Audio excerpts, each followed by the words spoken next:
আর আপনি বললে এর পরেও বলবো না। কিন্তু 20 বছর ধরে আমার সেই একই প্রশ্ন, তোমার পুত্র হস্তির কি হবে? ওর ভবিষ্যতের কি হবে?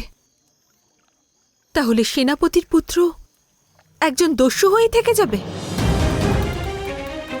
এখন তো শুধু এই প্রার্থনাই করব, যে করেই হোক পুরো সত্যিটা জানতে পারুক।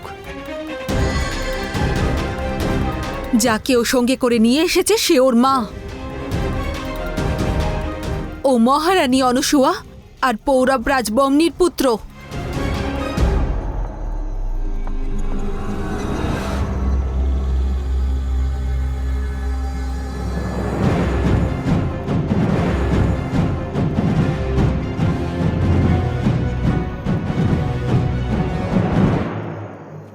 জীবনে অনেকবার আমাদের সম্মুখে এমন প্রশ্ন এসে দাঁড়ায় যার উত্তর আমাদের কাছে থাকে না, আর এমন সময়তেই আমাদের ভাবতে হয় যে এমন প্রশ্ন হঠাৎ আমাদের সম্মুখে এলোই বা কেন।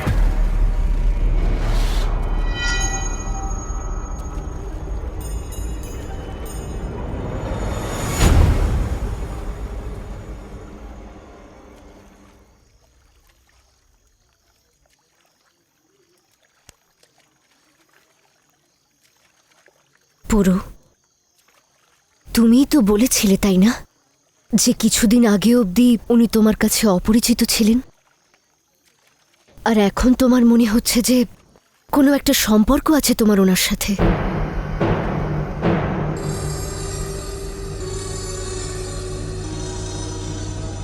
গোটা পৌরব রাষ্ট্রের সঙ্গে লড়ে তুমি ওনাকে এখানে এনেছ, কতজনের সঙ্গে শত্রুতা করেছ। আমার দৃঢ় বিশ্বাস পুরো, এই ঘটনার কিছু তো একটা রহস্য আছে যার সঙ্গে তুমি জড়িত।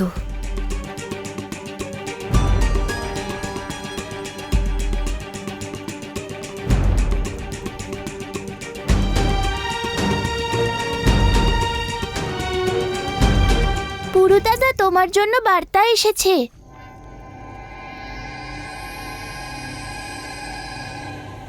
এটা কে পাঠিয়েছে? জানি না, আমি ঝিলামের ধারে খেলছিলাম, ওখানে আমি এই কাঠের বাক্সটা পেলাম, আর এর ওপরে তোমার নাম লেখা ছিল। ঠিক আছে, তুমি যাও।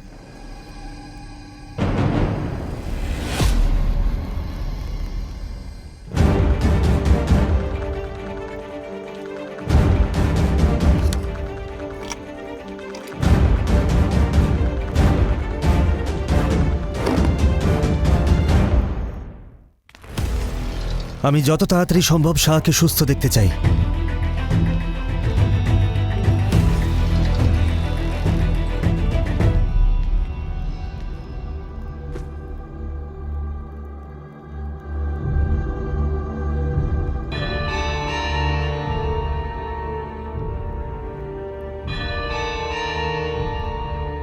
যা পথ্য দেবার দিন, যা মলম লাগাবার লাগান, কিন্তু শাহকে খুব শীঘ্রই সুস্থ দেখতে চাই।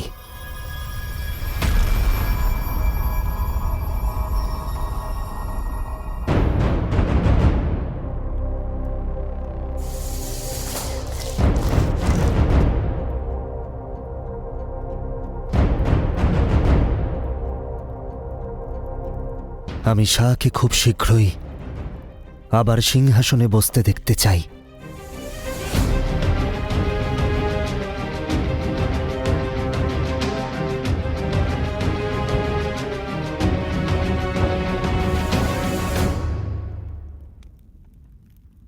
দেখতে পাচ্ছ তুমি অ্যারোডিয়াস, আলেকজান্ডার কি খেলা খেলছে? ও শুধু শাহ ফিলিপকে নয়, বরং পুরো ম্যাসিডোনিয়ার কাছে এটা প্রমাণ করতে চাইছে যে ও শাহ ফিলিপের কত কাছের।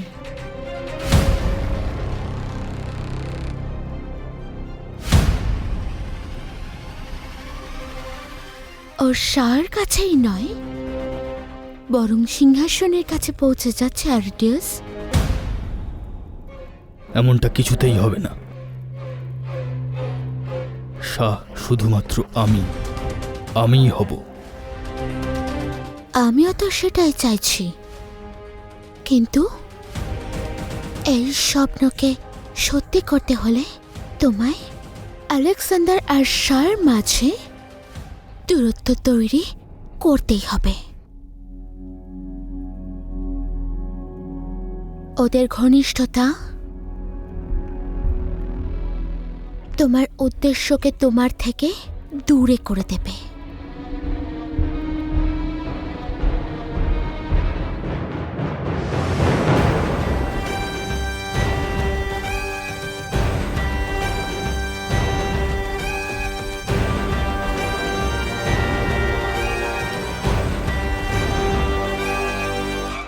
যদি কথা সন্তানের বিষয় হয়ে থাকে তাহলে মায়ের সেই কথা শোনার দরকার পড়ে না।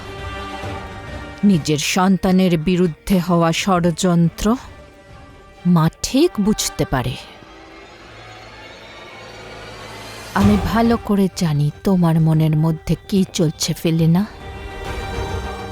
আর জিউসের দিব্যি আমি সেই ইচ্ছে পূরণ হতে দেব না।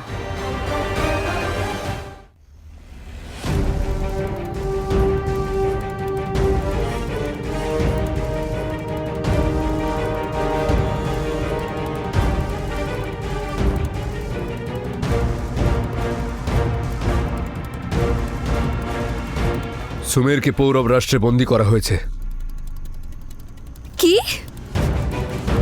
হ্যাঁ, এটা দেখো। ও এই খবরটা দস্যু রাজ্যে পাঠিয়েছে, কিংবা বলা যায় ওকে দিয়ে পাঠানো হয়েছে।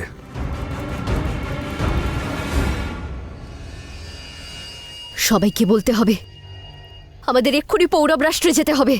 আমাদের সম্পূর্ণ শক্তি আর বল দিয়ে সুমেরকে ফিরিয়ে আনতে হবে। লাচি, না, এমনটা করলে বিপদ আমাদেরই। আমরা কয়েকজন দস্যু ওই পৌরব সেনার সঙ্গে পেরে উঠব না। তাহলে কি আমি আমার দাদাকে এভাবে মরতে দেব পুরু?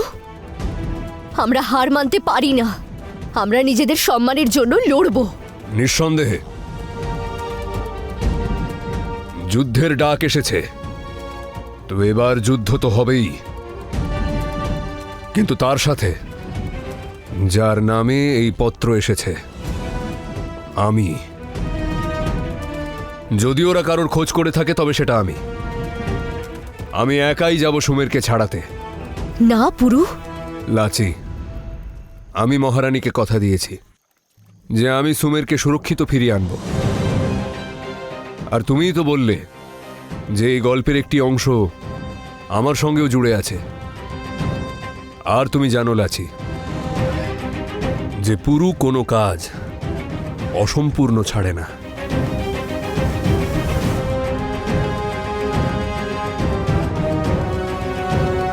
এবার বুঝতে পারলাম ওনার নিয়তি আসলে কি চায়। ওনার নিয়তি ওনাকে পৌরব রাষ্ট্রে ডাকছে।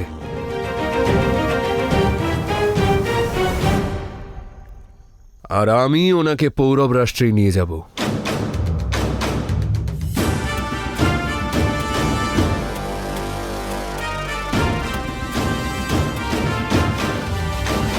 লাচি, সবাই যেন এটাই মনে করে যে আমি ওনাকে নিয়ে মগধে যাচ্ছি,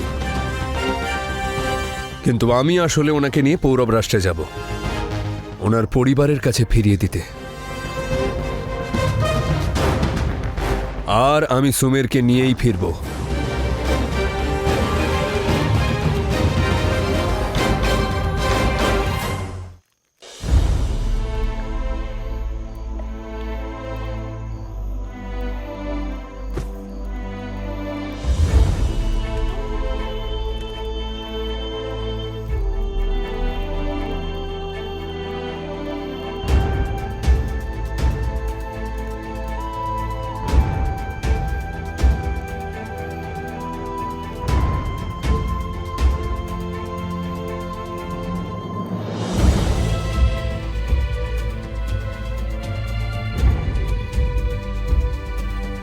এতে কি আছে লাচি?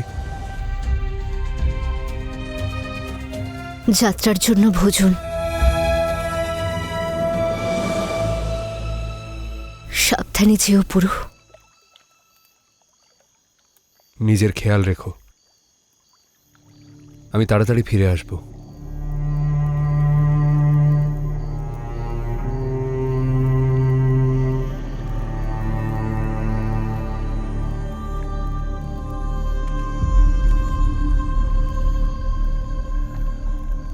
ঈশ্বর করুন যেন সব মঙ্গল হয়।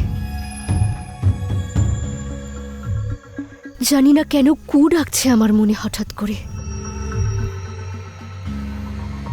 যদি কেউ জানতে পেরে যায় যে সুমের পৌরব রাষ্ট্রে বন্দী আছে, তাহলে জানি না কি হবে।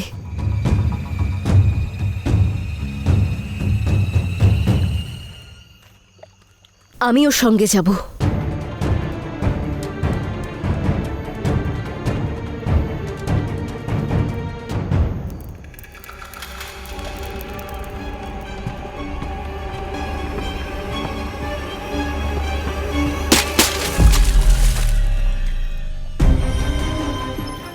যাকে ও সঙ্গে করে নিয়ে এসেছে সে ওর মা, ও মহারানী অনসুয়া আর পৌরব রাজবম্নির পুত্র।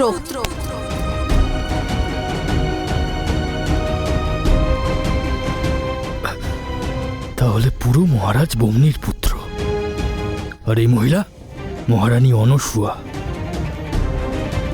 যাতে রাজার পুত্রের পালন ঠিক করে হয়, সেই কারণে আমার বাবা আমার দিকে কখনো খেয়ালই করেনি।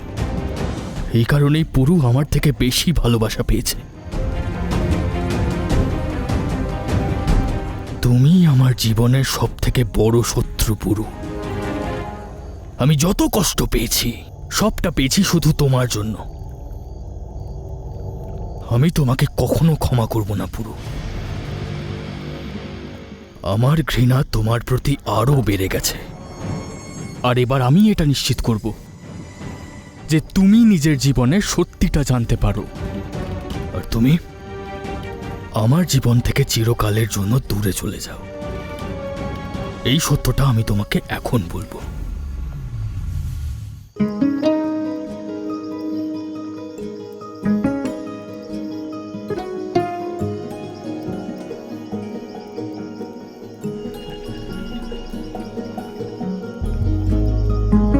লাচি, তুমি সবসময় আমার পাশে থেকেছ। আমিও এটাই চাই যে তুমি আমার সঙ্গে চলো, কিন্তু সুমের এখন এখানে নেই। আর তুমি যদি এখন আমার সঙ্গে চলো তবে তোমার মাতা পিতা চিন্তিত হবেন, আর সেটা আমি চাই না। কিন্তু পুরু, পৌরব রাষ্ট্র খুবই শক্তিশালী, আর তুমি একা যাচ্ছ। যদি তোমার কিছু হয়ে যায় তখন? কিচ্ছু হবে না আমার।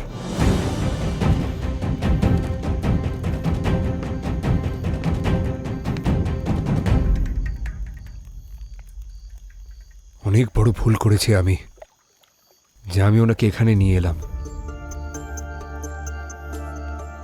কিন্তু আমি বিশ্বাস করি লাচি, পৌরব রাষ্ট্রের সঙ্গে ওনার কোনো না কোনো একটা সম্পর্ক আছেই।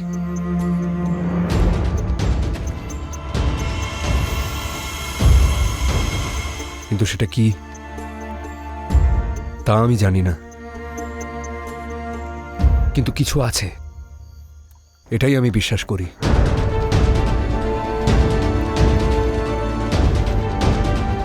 যদি সুমেরকে মুক্ত নাও করতে হতো তাহলেও আমি ওনাকে পৌরব রাষ্ট্রে নিয়ে যেতাম।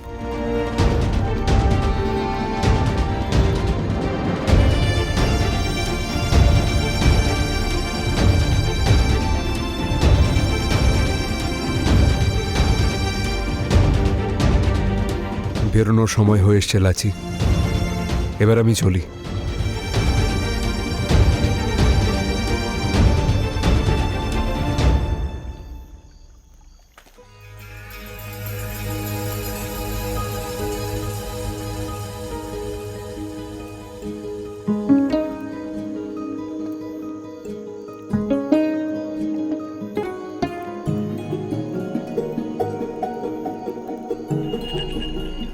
আমার তোমাকে নিয়ে চিন্তা হবে পুরু। আমার চিন্তা করো না লাচি, যতক্ষণ না আমি সুমেরকে ফিরিয়ে নিয়ে আসছি আমার কিচ্ছু হবে না। আমি কথা দিয়েছি, আর তুমি তো ভালো করেই জানো যে পুরু কোনো কাজ অসম্পূর্ণ রাখে না।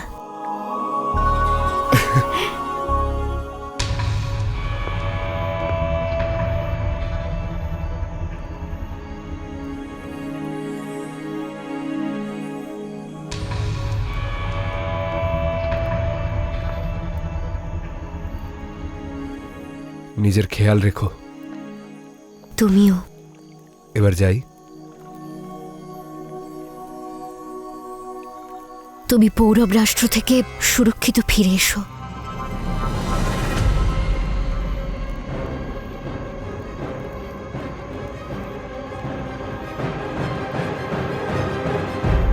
তাহলে পুরো পৌরব রাষ্ট্রে যাচ্ছে নিজের মায়ের সাথে।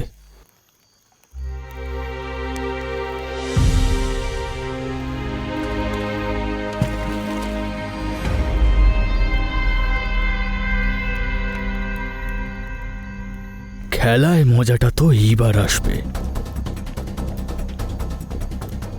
আমি পৌরব রাষ্ট্রে সকলের সামনে তোমার রহস্য উন্মোচন করব।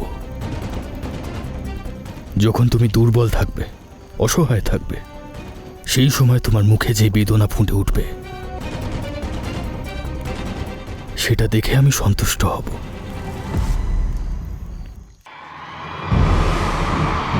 সবাই মন দিয়ে শুনুন, বহু বছর পর পৌরব রাজ্যে নতুন করে রণভূমি সাজানো হয়েছে। এক মৈত্রীপূর্ণ দ্বন্দ্ব হবে, কিন্তু এই দ্বন্দ্ব এবার তক্ষশিলার সঙ্গে নয়, এবার রোমাঞ্চকর দ্বন্দ্ব হবে ফার্সি এবং পৌরব রাজ্যের যোদ্ধাদের মধ্যে। মনে হচ্ছে ফার্সিরাই জিতবে। কেন? আমাদের যোদ্ধাদের গায়ে জং লেগে গেছে নাকি? মহারাজা বমনি থাকতে আমরা কোনোদিন হারতে পারি না। জিতবে তো পৌরব রাষ্ট্রই। আমার বাজি পৌরব রাষ্ট্র।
কাউকে পরাজিত করার সবচেয়ে শ্রেষ্ঠ উপায় হলো যে তার মনে এতটা ভয় ভরে দাও যে সে নিজেকে তোমার থেকে দুর্বল মনে করবে। আমরা ময়দানে জিতব, আর প্রতিবার এদের মনে ভয় ভরে দেব।